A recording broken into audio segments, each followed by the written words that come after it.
The Fox state regime media strikes again. So here's what went down. So on their morning shows like Maria Bartiromo, they were reporting, because it was a business show, that inflation is way up right now, exceeding anybody's expectations because of Donald Trump. So what Fox tries to do at first is just say, look, this is not Donald Trump's fault. It's just the bird flu. It's avian flu. Don't blame Donald Trump. But see, Trump gets pissed. He sees that. So then Donald Trump starts posting on social media, Biden inflation up. And then Donald Trump starts attacking the Federal Reserve Chair, Jerome Powell, saying interest rates should be lowered, something which would go hand in hand with upcoming tariffs. Let's rock and roll, America. Then Fox has to change its entire coverage to just be like pure propaganda, which it was before, but then they have all these guests on like Marjorie Taylor Greene, Caroline Leavitt, the press secretary, Stephen Miller, and they're all repeating the same line. This is what you voted for. This is what you want. Elon Musk is a genius. He's volunteering his time. Oh my gosh, this is what you want, America. We're doing it. We're shaking things up. Let me break down the anatomy of state regime media right now. So first, I want to show you that report from the morning where Maria Bartiromo and her panel have anxiety that the bird flu and related spike in egg prices could be, quote, another COVID crisis to greet Donald Trump. You see, they treat him like he's a little toddler. Oh, it's never Donald Trump's fault. Always the victim. Here, watch this. Egg prices are soaring. Last week, the average wholesale price for large white shell eggs reached $8 for a dozen. This is wholesale. Retail, it's higher than this. The previous all-time wholesale price was $5.46 back in December 2022. How much are eggs retail right now? Right now, probably $11, $12, $13, $14. Which ones you want? Brown eggs, you want free range eggs, et cetera. But they're in the low teens right now. I've never seen anything like that. Well, $14 for a dozen eggs. They're killing the chickens. Yeah. And because of bird flu, right? Because of bird flu. Now, let's ask the $64 trillion question.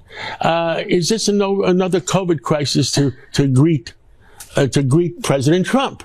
Wow. And we don't know that. I'm getting anxiety already. Just put your finger in it. Tell us. January 25th. Okay, so that pisses Donald Trump off. So now Fox has to recalibrate its entire programming. So cue in Caroline Leavitt. I mean, she's just so utterly pathetic, isn't she? So then she goes on like Jesse Waters, and she goes, these are monumental changes that the people wanted. People wanted monumental changes. We're giving it to them. Here, play this clip. Again, the American people voted for this monumental change, and that's exactly what they're getting. Okay, then they have Stephen Miller on, and Stephen Miller's like, he's looking more like a genius every day. This is genius. You see, this is so genius what we're doing. Here, watch this. They look like fools, and Donald Trump looks more brilliant and more genius every single day as he's implementing his agenda, and it's working, and our lives are getting better by the minute. Okay, next you then have Marjorie Taylor Greene saying, this is what we wanted. Everyone voted for this. Elon Musk raiding the government. We did it, America. Mission accomplished. So what they're trying to tell their zombified, right-wing fascist viewership, I guess, zombified, is that, oh, we want this? Oh, this is good. Like Pavlov. Oh, we like this. Here, play this clip. I completely agree with you, Sean. Elon Musk is giving our entire country an inside look at the actual fraud, waste, abuse that's been going on for decades. And Americans are cheering and cheering and cheering. Everyone did vote for this. This is exactly what we voted for. This is what we campaigned for. And this is what President Trump promised to the American people. Okay, and then Marjorie Taylor Greene goes even a step further. And she's like, and Elon Musk, we should be appreciative.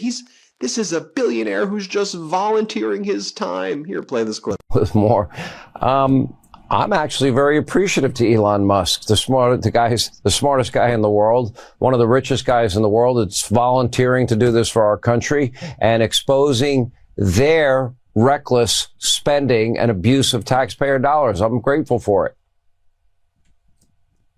I completely agree with you, Sean. Really? It's just so nice, really. I mean, a guy who built his business off of government contracts, someone who is being investigated by mostly every single government agency for all of his misconduct.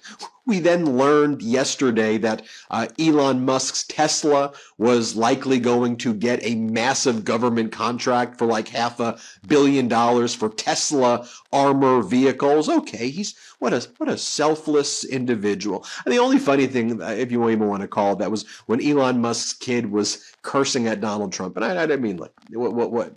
He's going to be raising a kid just like it. But just seeing Donald Trump get cursed out by Elon Musk's kid saying, "You're not the effing president," and Donald Trump just like sat there and took it as like the ultimate powerless image. It was wild to watch.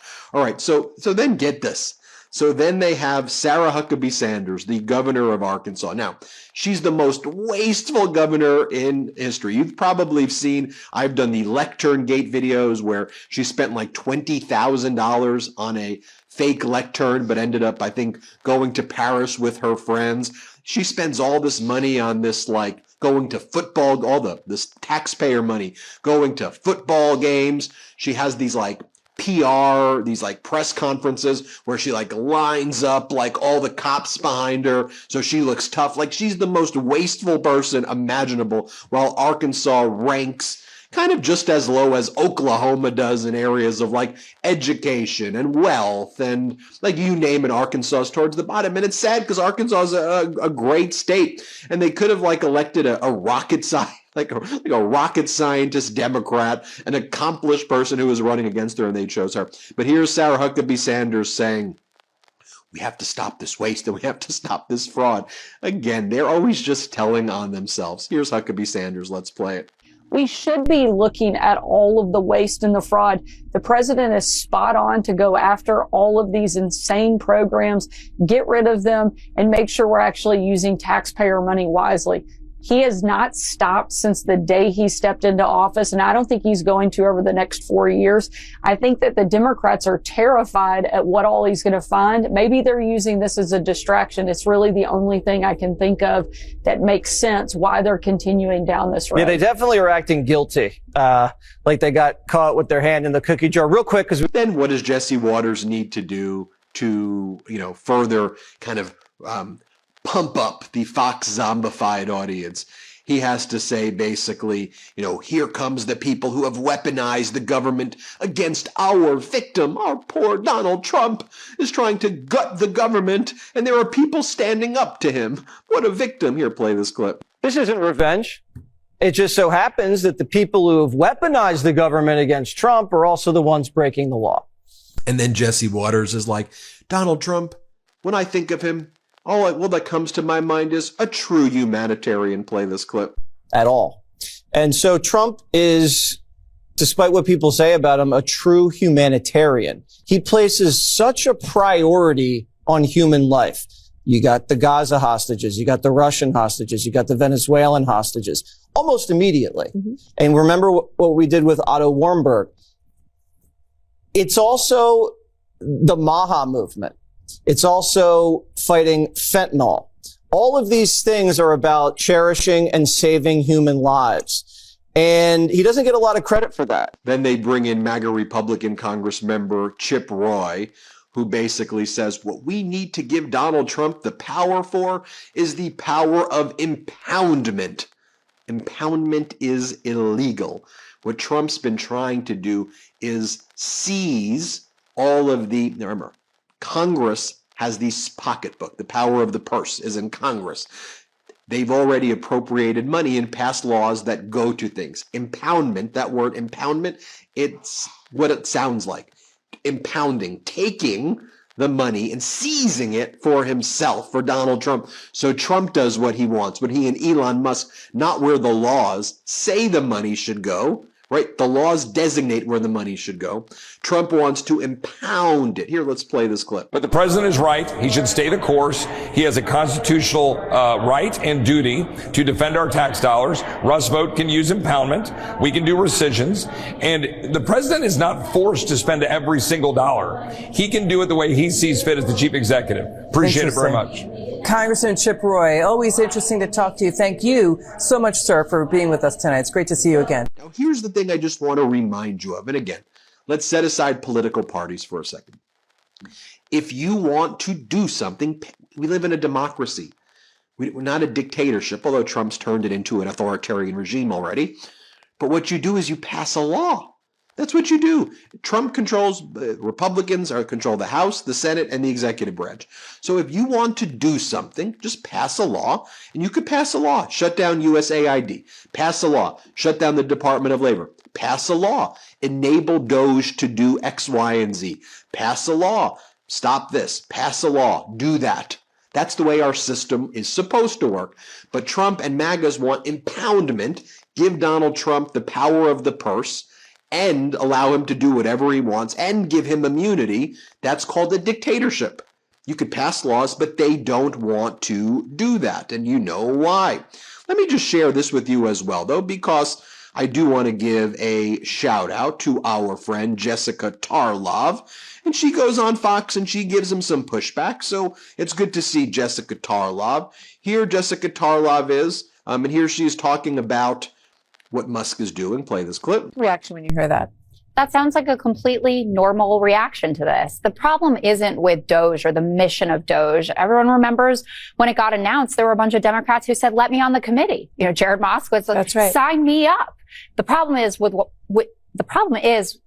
with what's actually happening. And if you look between the numbers, people are broadly supportive of DOGE, even the Gen Z class, but Elon Musk only has a 31% approval rating with 18 to 29-year-olds and how he's executing this. And they can see the difference between chaos and actually creating efficiency. They're looking at a world in which hundreds of millions of dollars of aid is going to perish because they're blocking us sending it out. There was a story about a 71-year-old woman in Thailand who goes to a USAID hospital to get her oxygen treatments. She died because that hospital was cut off from their aid package. They're looking at lies that have been spread. It's unfortunate that USAID wasted so much of their own money that they put themselves in this position. USAID is about $40 billion. And you look at that in contrast. That's a lot of money. Well, it isn't when you look at the $4.5 trillion in tax cuts. No matter how you look at it, $40 billion is a lot of money. It's not. They want to take $2 trillion out in Medicare, in Medicaid, in SNAP benefits. They want to add $4.5 trillion in tax cuts, but they can't fund a hospital in Thailand so that woman can get her treatment. Rich, let me get you in here. And here Tarlov is again. Let's play it. But the real issue here is that he's talking a big game about transparency, but he's not being transparent himself. This idea that Elon Musk shouldn't have to do financial disclosures like everybody else who's working in the government is ludicrous. They're the New all York over Times, the DOGE website. Also, when you pull it up, it's empty right now. And President Trump said yesterday, oh, well, he doesn't need to do it. Caroline Leavitt has said he doesn't need to do it. The New York Times is reporting that at least 11 of the federal agencies that they have gone after have open complaints, over 32 open complaints into Musk's businesses. Don't the American people deserve to know? He has tens of billions of dollars in government contracts. If you are the DOGE master, then open up your own books. That's part of the federal government. They are spending money on Elon Musk Rich, and all this technology. It's good to see Tarlov, fighting there. And while all of this is going on as well, Russia's stock market soaring today as America's stock market was doing horribly.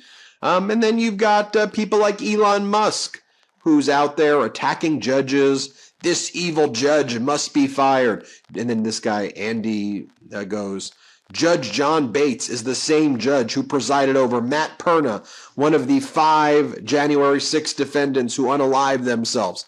John Bates needs to be fired. Okay, federal judge John Bates, senior judge in Washington, D.C., appointed by George W. Bush. I know he made one of those rulings that said, what Judge Bates ruled was that the websites for HHS, FDA, NIH, and a few other agencies, they needed to be restored. So for that, and people depend on those things for their life. But for that, MAGA was going after him. Now, let me just share with you one final thing, because, it's not on Fox, but I think it's worth it to see John Bolton on CNN. He used to go on Fox more when he was Trump's national security advisor. But here he talks about how what Donald Trump did with Russia yesterday in the Oval Office, basically saying that he was not okay with Ukraine becoming in NATO, that Trump was going to go visit Putin, blaming Ukraine for Russia's unlawful invasion, saying that the borders should not be what they were pre-2014 in Ukraine. I mean, just total capitulation. And so John Bolton's like, so literally before the negotiation, you're giving Putin everything he wants? That's called surrender. Here, play this clip. On your point that you just made about not having Ukraine be in NATO, borders returning to what they were pre-2014, which Peg said was off the table. If a Trump official was here tonight and they argued, well, that's just being realistic, what would you say to that? I'd say that if you're going into a negotiation, you don't announce what's acceptable to you before it begins and give away positions. I tell you, I've done a lot of negotiation with the Russians, and there's no country out there that's better at pocketing concessions that you make and then wanting more. We used to joke in Soviet arms control days about a famous Russian negotiator who used to greet the Americans every morning with a jovial, well, what have you got for me today? And that's what we're hearing from Russia. This is something Putin prepared the ground for. Last week he said he agreed with Trump that in the comments Trump had made in the election that the war never would have taken place had Trump been president. So he began the flattery campaign, the release of Mark Fogel, the American hostage, part of the flattery warm-up campaign, make Trump look like the center of attention. Belarus's decision to release an American and a couple others, part of the flattery campaign. It's obviously working. There you have it, folks. Let me know what you think about, you saw that strategy what Fox did starting in the morning, and then you see the brainwashing that they do over and over and over again. Hit subscribe, help us get to 4 million subscribers. Thank you for watching.